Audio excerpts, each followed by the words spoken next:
welcome back in. Hour number 3, 9 a.m., Tuesday, January 6th, right here on Jocks. We still have a lot to get to, a lot to cover. We mentioned transfer portal. Mississippi State has a new quarterback out of the portal. Okay. I can see how long it takes you guys to get this. Former Vanderbilt. All right.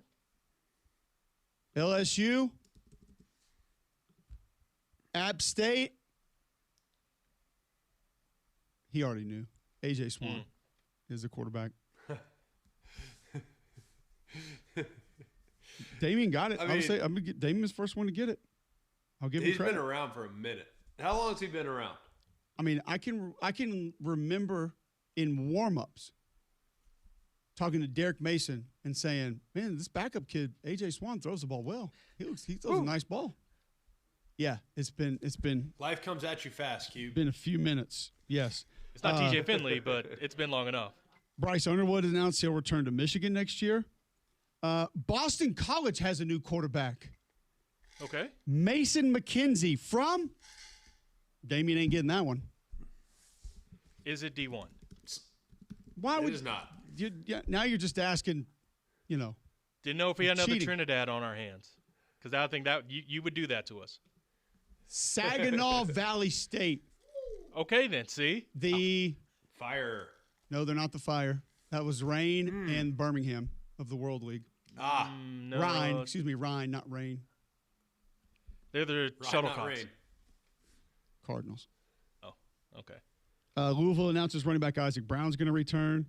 Kentucky gets a commitment from Notre Dame quarterback Kenny Minchie, which means probably not going to get a former Arizona State quarterback who is still looking around deciding where he is going to go. But that may actually point you to where he is going to end up. Most people would say with the former Ole Miss head football coach who is now at LSU. We will bring Ben Garrett on to discuss Ole Miss in the college football playoff. Did you run into your old friend at the Mercedes-Benz, or I'm sorry, the Caesar Superdome? I did not. His entire family was there, though. Knox and Layla. I mean, they were all in a box, and stunned silence of what was happening in front of them was pretty insane. I learned something today already. I did not know A.J. Swan was still in college football. All right. He's back. He's back. At least he has a year of eligibility, though, because we have a lot of people that are in the portal that we don't even know if they're going to have eligibility. Trinidad Chambliss was one of those guys we weren't sure if he has eligibility. Is this a done deal that he is going to have that extra year next year? I don't think it's a done deal. It hadn't been a done deal. But what it does now is it raises the stakes. I think basically Ole Miss and Trinidad wanted to put everything on the table to force the NCAA very publicly to make a move. It's notable that Trinidad announced, because I asked him a couple of weeks ago, I said, hey, if you get that waiver and you don't go to the NFL, is Ole Miss the place you'll be? And he was non-committal. So he said he made that decision last night that if he does get the waiver, he's coming to he's going to stick it with Ole Miss. And Keywan Lacey's back too, which is a massive, massive get, and for obvious reasons. And Pete Golden and Ole Miss have been really cleaning up in the portal and off to an absolutely tremendous start. But I don't think it's the waiver. That's still in the same spot as far as process as it was before all of this quote-unquote news came down. And what it does is it allows Ole Miss to make the move up if he's denied through Tom Mars and, the millions at stake now because it's on paper. They'd be ready for a court fight. So I don't think anybody wants that. I think ultimately he gets the waiver because the NCAA rubber stamps all these anyway for the most part. But the fact that it's taken this long and that they've had to take these kind of moves, these very public, charging moves, I think is pretty telling about how frustrated they are with the process. Well, it sounds like when Austin Simmons got in the portal, it sounded like they got some clarity. I'd be surprised, frankly, if he's not eligible just based on what the NCAA's done up to this point. It feels like it's kind of automatic. Maybe I'm crazy, but when Austin Simmons went in, I feel like that kind of solidified the fate of Trinidad Chambliss. Am I crazy for thinking that? I don't think so. I think that's a perfectly reasonable thing to think. But the deal is if you've, I've been around Ole Miss my entire life, 40 years young. I've been doing this for almost 20. And let's just say I remember things that seem like slam dunks for others with the NCAA wasn't for Ole Miss. So I don't think it's a slam dunk per se, but what it does indicate is I think Austin's was more independent of anything. He needs a fresh start, and he's going to do great things at Missouri. I mean, the kid's got an absolutely incredible arm. But what it did kind of crystallize, if, Trinidad does get this waiver, he will be the quarterback, a Heisman front runner. And it puts public pressure on the NCAA to stop playing games. I mean, because at the end of the day, y'all created this new environment. Y'all created the culture that's allowed for players to go to, 4 different schools, 5, 6, 7 different schools in 7 years. And he has a legitimate case based on the criteria that you laid out over the last 5 years when you've let everything go. I think that's more than reasonable to think, man. But still, there's it hadn't come down. I know Ole Miss is frustrated. I know Trinidad's frustrated because while that move from our vantage point would indicate something in one direction, I don't think Ole Miss has gotten that kind of clarity yet. Visiting with Ben Garrett, he covers the Ole Miss Rebels. They'll be in the college football playoff this week. Last week, when we saw them in the college football playoff, I feel like we were heading down the path of a lot of people questioning Pete Golding's decision-making as a head coach, and some of that kind of out of his control. Like, I mean, you get a tight end who goes rogue and doesn't go out of bounds. I don't really put that on him. You get a couple of drops. Like, that's not necessarily coaching, but I felt like that narrative was already starting to build. Like, I could see it happening, Pete Golding decision-making. What did we learn about Pete maybe in the second half or for you throughout that entire game of game management, decision-making, things of that nature? Because like we talked about it on our broadcast when he went for 2, because I asked Pete before the game, like Lane was 100% analytics. He would turn and look at the guy who had the book and say, okay, that takes my decision-making out of it. He was like, no. It's all about feel. I got to know where the game's going. I got to know where my team's emotions are. I got to know if we just had a turnover. Is the guy hurt? He's like, I got to take all that in consideration. So very different mindset there. But like Taylor Zarzour said it perfectly, he hasn't made these decisions in game. We don't know where he's at. We don't know how he reacts. What did you learn about him? I think one of the biggest things I learned is, or one of the most telling things we learned is when he allowed Lucas Quinero to attempt a 55-yarder, then a 56-yarder, trusting the player. I mean, in one or at least one, but maybe probably both of those scenarios, Ole Miss is under Lane in his decision-making process, because you're right, he was absolutely a slave to the book, and they would have gone for it at least once. I mean, who knows how would it change? But Pete went for the long field goal. I mean, the book says if you miss that, it's more like just as likely you miss it as make it. You're giving Georgia the field position right around midfield. I mean, you don't do that, and yet he trusted his player, and he knew points were at a premium, and there's just so much there's so many instances like that in the Sugar Bowl that really screamed to me that there was a philosophical change in some ways, like the 2-point conversion, right? That was it was a quote unquote risk, but like not really. Like at that point in the game, 5 and 7 doesn't matter, right? Like so. You go for it now just because it's the lowest risk time to give it a shot and to try to get the 2 points back that you lost. And I think it's about mitigating and not going balls to the wall with it because the book says so. It's more about, like you said, the feel, and that's absolutely what I learned from it. Like he's going to trust his players and trust his gut and trust what his eyes tell him.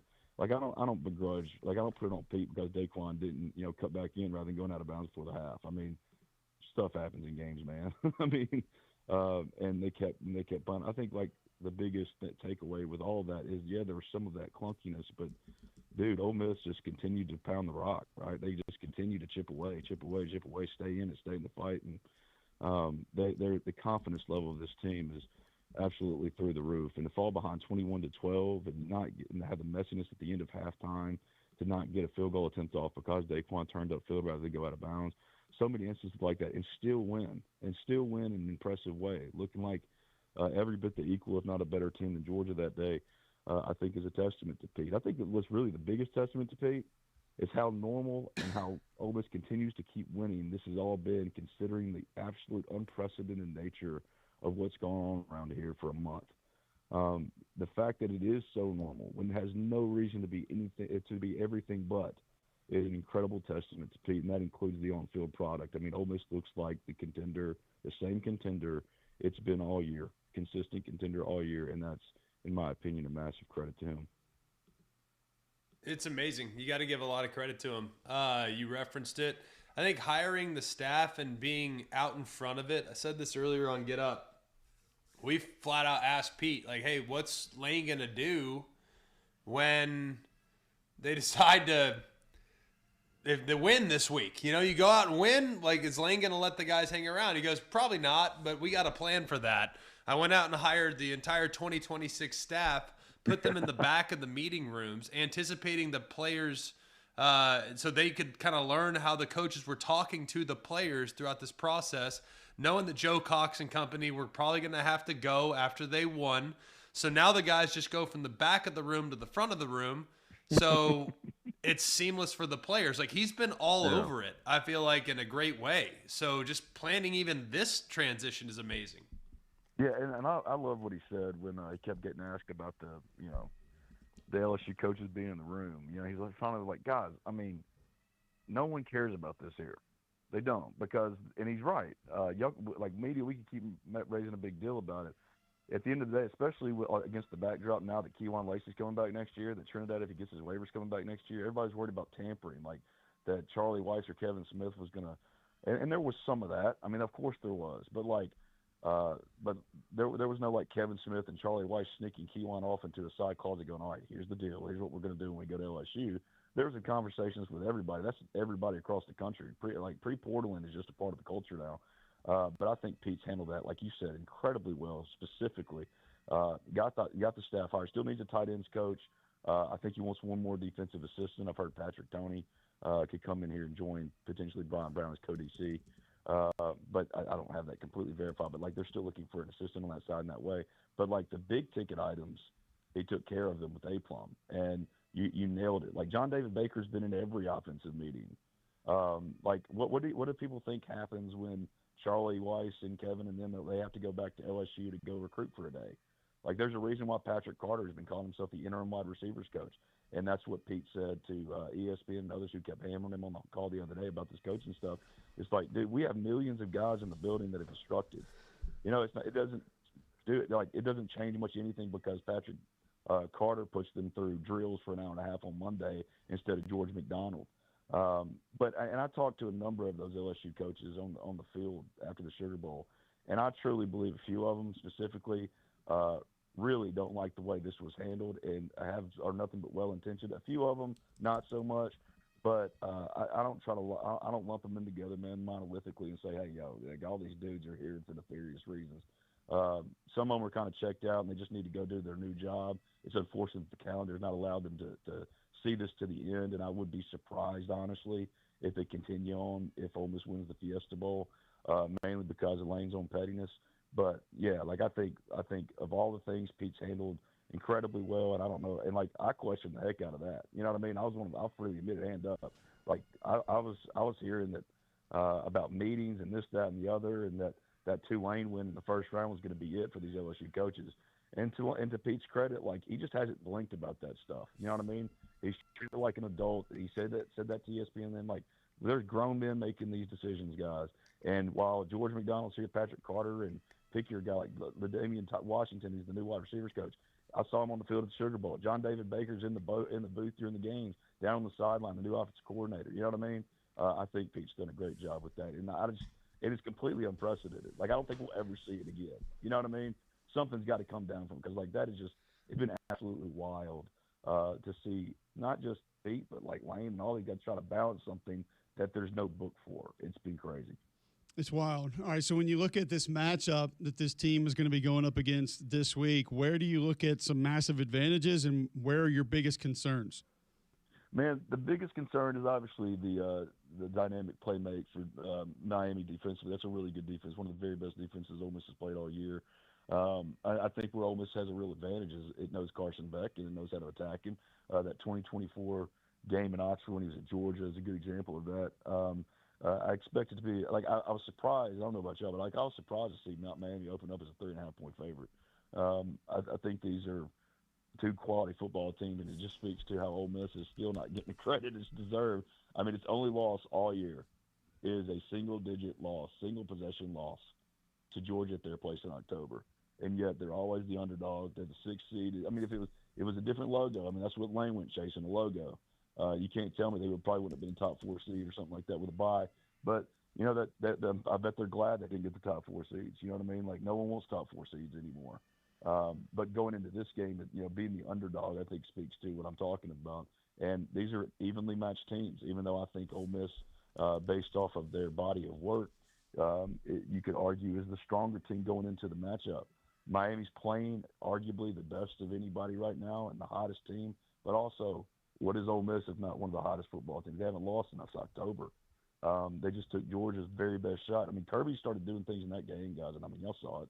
That was not typical Kirby stuff because he knew, like, oh, we're being out physical here. We got to steal some stuff because this team's better than us today.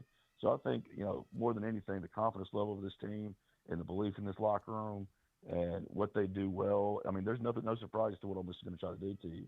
I just think, I picked them. I said if they beat Georgia, I mean, it's impossible to avoid calling them a team of destiny. So I'm at that point now. I'm going to pick them all the way through. I think Miami's a hell of a football team. Ruben Bain is probably my favorite football player in college football this year. But if Ole Miss plays, its brand of football, and turnovers and creating bad moments, like especially in the first half against Georgia, you do that, you're going to lose. But if Ole Miss plays clean enough football, they keep coming, and they'll and it'll be hard for Miami to overcome, especially with how hot Ole Miss is playing right now. Don't think there's any doubt. Health-wise, are they good coming out of that game against Georgia? Yeah. I talked to Caleb Odom in the locker room. He had his arm in a sling. He had a separated shoulder, but they popped it back in, and he says he's gonna. I mean, you're gonna have to drag kids off the field for this. I mean, Kejuan Lacey's been dealing with a shoulder injury. I went up to him in the locker room, kind of was patting him on the shoulder for a second, talked to him about something. He's like, "Hey, remember the shoulder?" You know what I mean? I was like, "Oh yeah, sorry, buddy." So a lot of these guys are banged up, but they've mitigated it really well, and they've taken care of them. I mean, this is game 15. This is nuts. I mean, the Ole Miss isn't used to getting to a game 15. So the fact that they're as healthy as they are, I think, is another real testament to this staff and what they've been able to do to take care of the players. Because they don't go like crazy in practices, man. I think that's a culture change across college football. You don't see these kind of, definitely like two-a-days and stuff. Now, most things are glorified walkthroughs, and they got to keep the players healthy, and they're going to get banged up in games. And Kejuan's shoulder's hurt, Caleb Odom's shoulder's hurt, but I think Ole Miss is as healthy as it can possibly be going into a week or game 15 against Miami as they could possibly hope for. We appreciate the time today, Ben. Great stuff. Great seeing you in New Orleans, and enjoy the game this weekend, man. It's going to be a fun one. Thank you, man. I'll be live from Phoenix for the Ole Miss Alumni Association. Cole says he's going to call in for like 10 minutes. I'm going to hold you to it. Just okay? remind me. Just remind me. I'll have to remind you forget. because, yeah, you're Mr. National guy. I say Cole Cubelic. Oh, Cole's coming on. No one wants little Ben Garrett. You're a superstar. Well, all right. We know why the Ole Miss fans say that. They're like, I hate that guy. We'll show him something. No, they love you. They love you. Still, that's we can do the self-hate today, Cole. Stop all that nonsense. Thank y'all, man. Thank you, Ben. Appreciate you hopping on, man. All right, Ben Garrett, he covers Ole Miss, joining us on the Higginbotham Hotline. Interested in some of the things that he said about the matchup. I want to follow up on that when we come back on the other side. You're going to have to wait for that discussion, though. Greg, one thing you never have to wait for is your dental care. That's because Family Care Dental has you taken care of at the urgent care office, where you can be seen the same day in several locations to make it easy on you in Hoover, Fultondale, Homewood, Alabaster, and Trustful. They can get you in those routine appointments. They also come with free teeth whitening. So go and call them today. It's Family Care Dental. 874-9605. That's Family Care Dental. 874-9605. All right, we talk a little Ole Miss in this next matchup they have coming up. Where are some of the advantages, disadvantages next on Jocks?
All right, welcome back in. McElroy and Cubelic in the morning. Glad you're with us.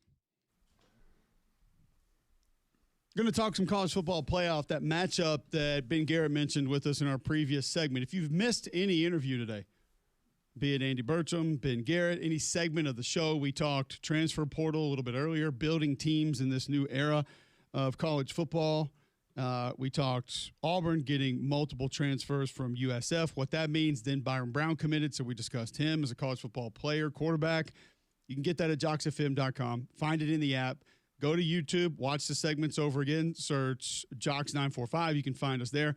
A lot of different ways to go back and listen to the show. We appreciate all you that go back and listen on podcasts. I get people almost weekly that say, I don't get to hear you live, but I do go back and listen to the podcast later in the day. We're very appreciative of that. Also appreciative of Gusty Goulis and the Gusty Goulis Group for what they've done for over 3,000 home buyers and sellers in the greater Birmingham area.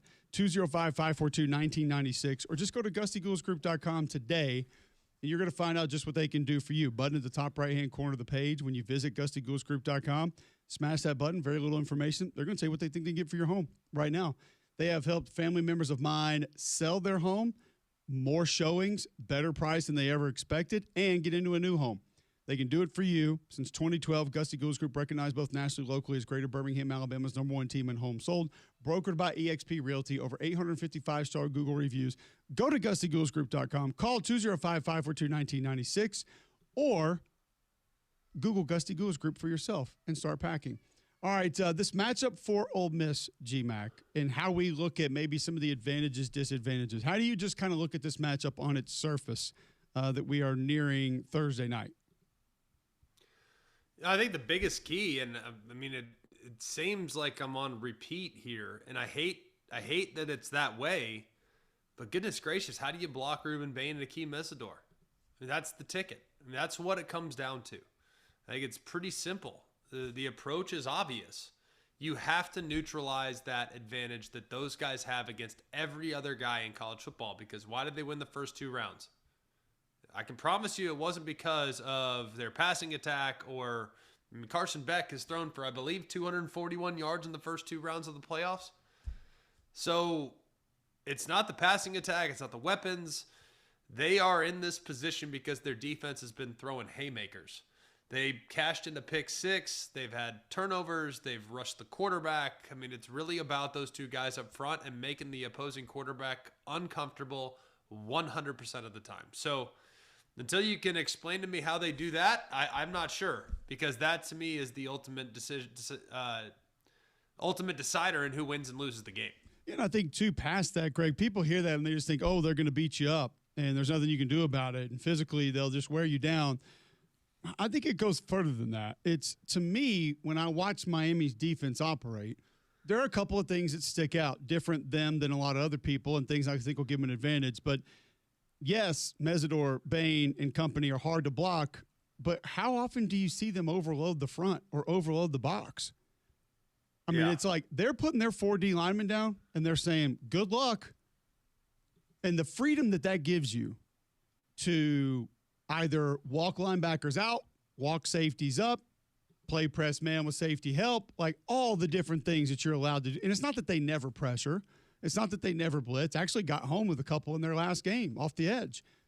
And it's not that they don't even show it. It's just they don't have to be that every down and every third down. Like, you don't have to walk up to the line of scrimmage on third down and make sure you're aligned right or have some combo coverage or this guy's blitzing, so we got to replace here. The majority of the time, it's going to be, here's our 4-down guys. Good luck dealing with it. And that's, by the way, that's against the run too. I mean, they can stuff the run the same way. So that's where I think it becomes extremely complicated, is that, yes, you walk up, even front, cool, we should be able to handle that. And you can't handle that on a regular basis. And I don't know what you do to neutralize those 2 guys, because they can play inside and out. They're violent. You could sit there and say, okay, let's get them running sideline to sideline. Well, there's their edge guy, Keontae Scott, who's former Auburn guy, has been unbelievable in the playoffs. I mean, he's been unbelievable in the playoffs. He is playing at such another level right now. It's so impressive to watch. They deserve immense credit for what they've done. I mean, they have been outrageous. And he's been outrageous. He, of course, had the pick 6, but, man, the little things he does throughout the course of a game are just absurd. And it's every week. So it's all right, just get them running sideline to sideline, wear them out. They'll get up. Now you're running into like their biggest playmaker on defense, Keontae Scott. So I think the whole modus operandi for Ole Miss is you got to hit some shots downfield. Pretty simple. Hit some shots downfield. But if you're Miami, why would you take 2 high safeties out of the back end defensively? You wouldn't. You'd stay with 1. Or you'd stay with 2. And then if they can run it, then we get to 1. And if they get to 1, now you take some shots. I think it's pretty simple when trying to work things out. Not easy, but it's pretty simple what they're actually trying to do. Yeah, and it's you think about where Ole Miss counters that. I think it has to be some quarterback run. You have to give yourself an extra blocker, and whether you use Daquan Wright to, insert, or you split him to try to keep the linebackers kind of off speed a little bit. One area that I thought, and this is one, we've had a couple questions about certain offenses in this playoff. Like you and I talked about Georgia the other day. Like it felt like all of a sudden they had some downhill run going and then just ran a different direction. It felt like Ohio State, I'm trying to think when that drive was, like maybe late second quarter, maybe middle of second quarter. And it was like gap scheme. And it's 8-yard run, 12-yard run, 6-yard run. And then they just went away. Just literally decided not to run it again. So and Ole Miss doesn't have a ton of that. They don't necessarily live on that. But I'm wondering if some counter power stuff, even using quarterback with that, might be one way to keep those guys, because they can. This Miami front gets a little aggressive at times. And sometimes that might be they try to tee off on one individual a little bit too much. Sometimes they might get a little bit left, right, and it's only occasionally. But when I've watched it, it happens a little bit more against pin and pull than it does some of your zone stuff or duo or runs like that. And I wonder, maybe does Ole Miss kind of try to counter some things that way with, I guess, counter and a couple other plays that could potentially give them some wins that way. Yeah, I mean, I think that there's a lot to that. As far as like these specific run plays that they're going to utilize, I think in a perfect world, you would sit there and say, all right, they're lined up outside, wide 9, run inside. They're lined up inside, pin and pull, capture the edge. Like, I think in the perfect world, that's kind of how you approach it. It's all based, and if I'm Ole Miss, I'm not trying to block these guys head up. Like, I'm trying to capture leverage. I'm trying to do some zone blocking principles, but with pin and pull technique, where if I got to tag a guard and a tackle because there's a guy lined up head up to inside the tackle, instead of my guard trying to reach for him outside, just have that tackle block down, that guard go right around and kick it out. And I think that's how you have to block them. So I don't think you can, these guys play too vertical to all of a sudden just neutralize them. You're not. You just got to hang in there, and you got to create some advantages in numbers. And I think quarterback run is what you absolutely have to use in a game like this if you're Ole Miss. We are approaching wedding season, GMAC, and that means you need to know where Bromberg's is. Yeah, that's right. And Bromberg's, they'll help you with your registry. A lot of people got engaged during the holiday season. That's great. Congratulations. Now it's time to create your registry, and you can register online, but nothing really compares to working one-on-one with the Bromberg's experienced bridal consultant. They'll help get you everything you need, from china to crystal to silverware, casual pieces as well. As Bromberg celebrates 190 years in business, start this new chapter with the experts who know registries best. Plus, enjoy 20% off wedding bands and special pricing on wedding party gifts. So register online at brombergsbride.com or visit Bromberg's in Mountain Brook or at the Summit. All right, when we come back, we'll continue some playoff discussion, specifically around this Miami football team. E.J. Manuel, former Florida State quarterback. He covers the ACC, what he thinks of the matchup. Also, a new quarterback at his alma mater, how he thinks that fits in. And then former ACC running back at Alabama. He gives us his opinion on all of those when we come back next on Jocks.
All right, welcome back in. McElroy and Cubelic in the morning. It is 9:34, Tuesday, January 6th, right here on Jocks. Glad you're with us. JocksFM.com, where you can listen online. Find us on YouTube. Just search Jocks945. Flu season here. Make your home healthier with Trane's Clean Effects Home Air Cleaner.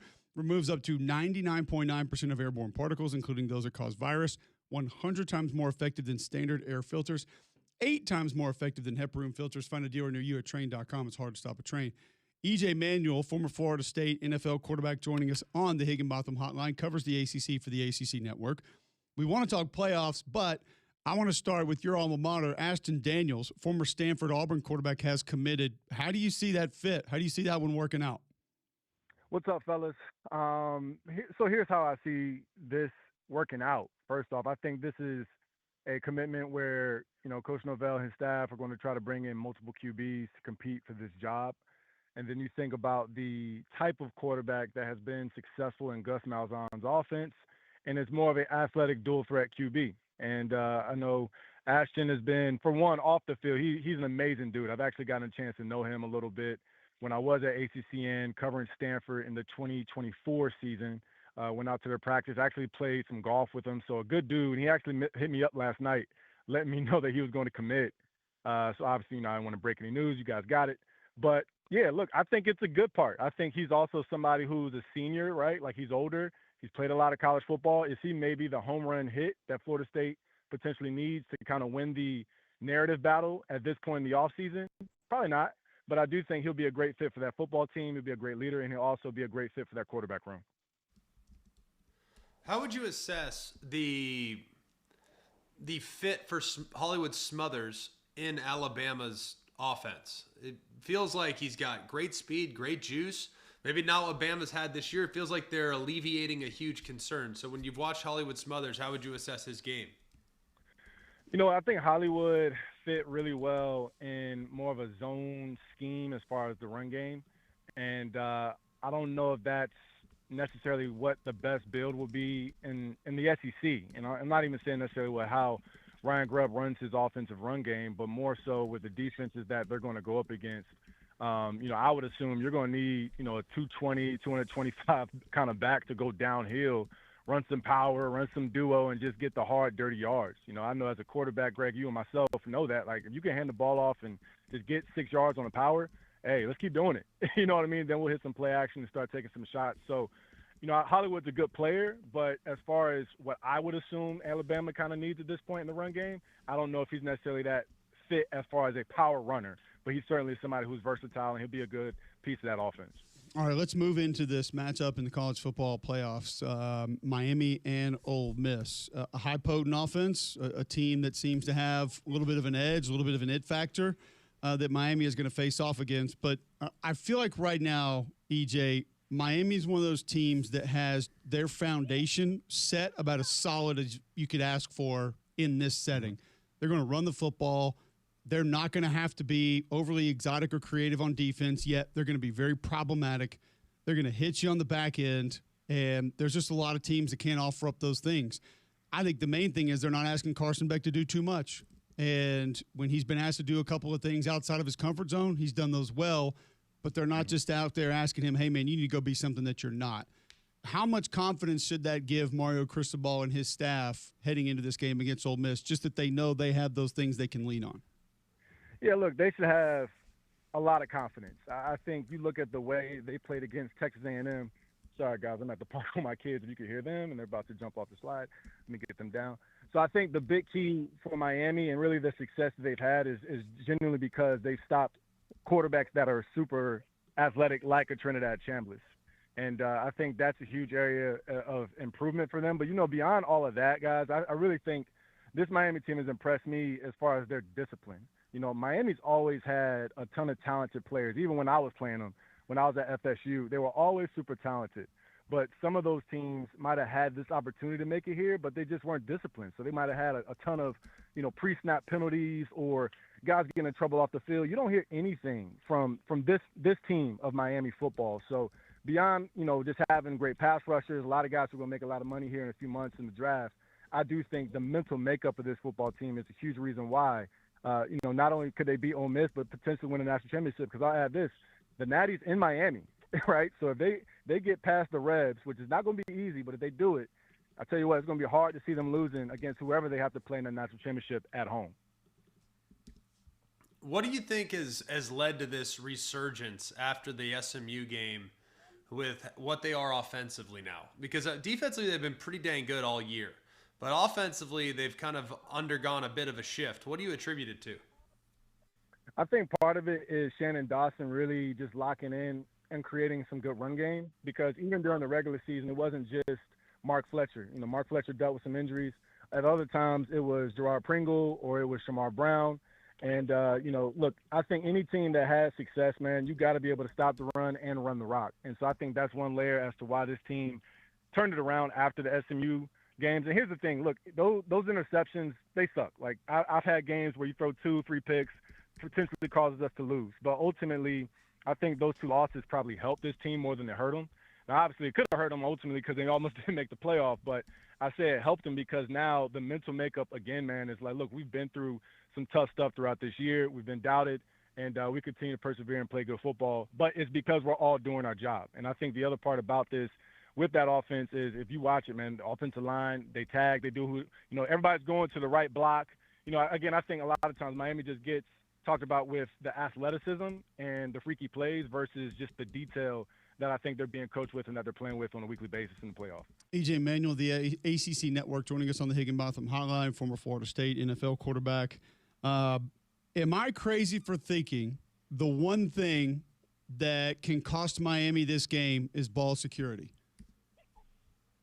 You're not crazy thinking that. I think that's one part of it. I think the other part, too, man, if they can't, ball security out here, because I was going to also say time of possession, right? And I don't think that necessarily always has to do with ball security. Now, sure, if you go out 2 plays, you fumble the ball, you throw a pick, then, that's not good ball security. But I would say time of possession is really important. And, look, I understand Carson's going to want to shut us up and say, hey, man, I could throw for 300 or 250 plus, whatever. But I do think the recipe to win against Ole Miss, or at least to make it a little bit easier, is playing keep away. If you can run the ball and if you can have some drives where it's an 8, 10, 12-play drive for 7 minutes, and you drain that clock and kind of don't allow the offense for Ole Miss to really kind of catch their groove and get going, I do think that's a way of doing it. So, yeah, Cole, I think ball security is part of that, but ultimately they're going to have to be able to extend drives, convert on third downs, and a lot of that does have to do with protecting the rock. Well, the main reason I say it that I don't think a lot of people are talking about it, EJ, is we saw Fletcher one time put the ball on the ground in these playoffs. He doesn't do that. We've seen Malachi Toney do it, but then Malachi Toney got away with, I think, 2, almost 3 others in these playoffs where it didn't go the other way. And then, as you mentioned, Carson Beck, the interceptions early in the season, he's been fine through the playoffs. But, like, you can't keep risking the ball on the ground and thinking you're just going to recover it. And that's why I kind of point to that. I'm like, if that continues to happen, you're not getting all those bounces. Yeah, well, look, Cole, I'll throw this out there too, right? So for Ole Miss, those 2 magical plays that Trinidad Chambliss had, look, we played a lot of football. I've done and had plays like that. Maybe not as dramatic because Jimbo would have yelled at me. But, look, sometimes those 50-50 plays don't go great too. So I think it's true for both teams, right? Like, Trinidad can run 30 yards behind the line of scrimmage, and then, let's say a Ahmad Moten or Akeem Mesidor is a little bit faster than maybe the defensive line of Georgia. They run him down, and now it's 3rd and 29. You know what I mean? So I think for both teams, man, and really both quarterbacks, it certainly starts with protecting the rock. But, one area I do think Ole Miss has a huge advantage is that they have such great quick game in their pass game, right? A lot of stop routes out wide, hitch routes where they allow Stribling and Harrison Wallace to kind of just catch the ball and get yak. And I think that's a good way to also slow down that pass rush of Miami's as well. All right, EJ, great stuff, man. Thanks for helping us break this game down. We appreciate it. Great catching up with you. Enjoy it. We'll see you hopefully soon in one of these college football playoff matchups. Yes, sir. I'll see you guys at the Natty, man. Take care. There you go. EJ Manuel calling it ACC and the Natty. Right there. Okay. He just said it. And you're going to be there. Not at the Natty, no. He just said it. I'll see you all there. At least see Greg there. Greg will be there. I won't be there. But I'll be in Atlanta. Yeah, it's going to be fun. I think both these games have a chance to be good for different reasons, and there are a lot more reasons for us to talk about them. We'll do that next right here on Jocks.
All right, welcome back in. McElroy and Cubelic in the morning, 9:48, Tuesday, January 6th, right here on Jocks. Great visit with EJ Manuel there just on Ole Miss in Miami. Before we move ahead, Greg, if you had to kind of put your finger on one thing, like I said, ball security for Miami, like what's the one thing that has to happen for each of these teams to get a win? I think the big thing for Miami is they cannot allow the explosive plays. That's number one. If they allow a ton of explosive plays, it's going to be very tough sledding because they're not really manufactured to keep up if it becomes a track meet. For example, last week, Ole Miss was able to turn it into a track meet, and Georgia's less comfortable playing like that than Ole Miss is. So they kind of dictated the terms of engagement. So I think they have to eliminate the big plays. They have to corral the quarterback.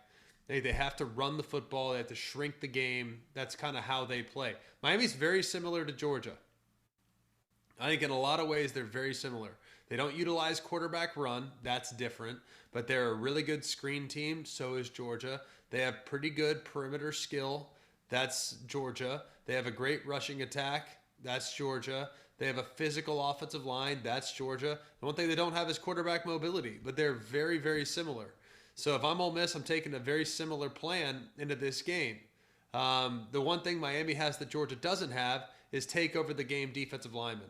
Georgia doesn't have that.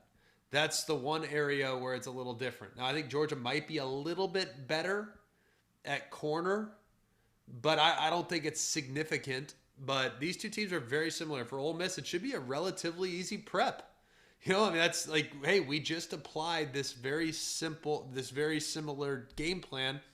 Let's rinse and repeat, boys. That's kind of how I see it going. A lot of execution is going to have to take place for them. Before we move forward, tell our listeners about Polar Bear Services. Well, Polar Bear Services has been serving this community for a long time. I'm very grateful to Wes and the guys for all they've done for me personally in my home. And we know how hard it is this time of year for the HVAC system. You got the heat running at night. You got the AC running during the day. It's all over the place. It's a lot of strain. So it's very important to get out in front of it and make sure that your system is up to the task by going to Polar Bear Services. Weston and the guys will come out. They'll get you taken care of. They can also help you with plumbing. They can also help you with your electrical. So remember, if you got a problem with your electrical, plumbing, heater, air, just pick up the phone and call the Bear. It's 205-497-BEAR. That's 497-BEAR. All right, let's get you a bad box score of the day. We will start in men's JUCO basketball. Men's JUCO basketball. Men's. The Enterprise State. They're the Vulcans. Ooh. We had them. Come on, guys. We had them. Are they they're the Cougars? Come on, guys. Klingons? They're in our state. I feel like we had them. Enterprise. I'm going to say the Locomotives. What are they known for? Star Trek? They're the Boll Weevils. rental cars. Boll Weevils. Boll Weevils. Oh. They took on Tallahassee State. They are the They're not the not the Seminoles. Seminoles. They're not. They're the Indians then. They're the Eagles. Temptation. Eagles took down the Boll Weevils 85-37 in men's college basketball. Your score at the half was 50-21. Ooh. Okay. Good coach, though. For Enterprise State, they shot 55 times in the game. Admirable. Not bad. They made 15. Oh. Total shots? They did shoot 14 threes. And how many of those did they make? They not a one. Zero. On that. Zero? They shot 0% on that. Ofer? They were 7 of 12 on free throws. Feel like they left some change out there. They were out rebounded 40-22. A lot of change out there.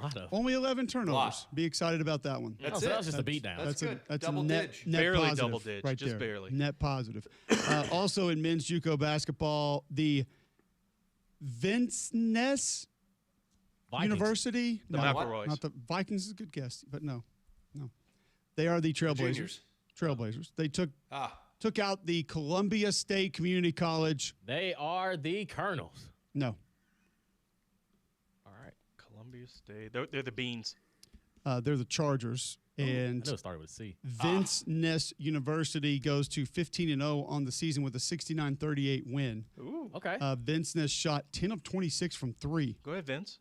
Columbia State, by the way, shot 14 of 52 for the game. They did shoot 11 threes. Okay. They had to have made one. Let's go. They did, just that. Oh, just one. They had to have. One Okay. singular 3 in the game, yes. Now, only out rebounded 41-38. Okay, so yeah, see that the hustle is there. It's just a cold shooting night. I can accept that. That and the 28 turnovers Okay, probably and then- didn't help okay. either. That Half was turnover. Not helpful. Half hustle. something that we frown upon that. The SUNY Niagara. We haven't had a lot of these SUNY teams recently. We're going back, though. This is in women's JUCO basketball, by the way. They're the River Wolves. So close. What? I almost want to give you credit for it. Honestly, I almost do. But that is not quite it. I was thinking watermelons. They're the Niagaras. The Ocean Wolves. Watermelons? Yeah. They are the Thunder Wolves. Thunder Wolves. Ah. Yeah, that was They pretty good. took on the Lorraine Community College. Lorraine. They're the Cutters. They are the. You're on the right track, and I want to know how you even decided to guess that. You're on I went track Lorraine with Cutters? Bobbers. It's tough. I'll give you a hint. Their logo is an anchor. And So they're the- Anchor. This- Commodores. It's easy. The Oh. Commodores. Yeah. Okay. There you Good go. job, Rick. Okay. The Thunderwolves took out the Commodores 100-45 last Wow. night. Ooh, that's a double off. SUNY just 19-10 in the first period, 25-9 in the second. Oh, so they turned up. They did. They turned up. SUNY, they shot 17 threes. Okay. Mm-hmm. They made 2. Cold. Now, here's the wild part about this game. They took 96 shots in the game. Shoot more, score more. No, because they made 41. Oh, okay. This isn't hockey. It only works with hockey, not basketball. Now, the weird part about it is, keep in mind, 96 shots. They had 58 rebounds, They're getting after it. just not making shots. Right, Somewhat. but they at least tried. Lorraine shot 16 of 55, just 2 of 12 from 3, but still gets blown out. Yeah, we got to But see the hey, tape on that one. 96 shots, and 58 boards, so your putbacks obviously pretty impressive. Now, Lorain County turned it over 38 times. Okay. Okay. Out that's- rebounded yeah. 62-40. That's why Biff wanted her. Okay, got it. So Not great. A lot of bricks. those are your bad box scores of the day. I love the second chance points there. Because you would think they just shot the lights out You if should. they won that Hustle. way, but no, we just get second and Hustle. third chance points. That's right. It's hustle. That's just what we do. That's all you need. What more you need? If you missed Andy Burcham, EJ Manuel, Ben Garrett, us talking Byron Brown committing to Auburn, Hollywood Smothers committing to Alabama, JocksFM.com. Get the Jocks app. You can get all the podcasts there. You can go back and watch the YouTube shows live. Not live, but go back and watch the live show over again if you want. Search Jocks945 on YouTube.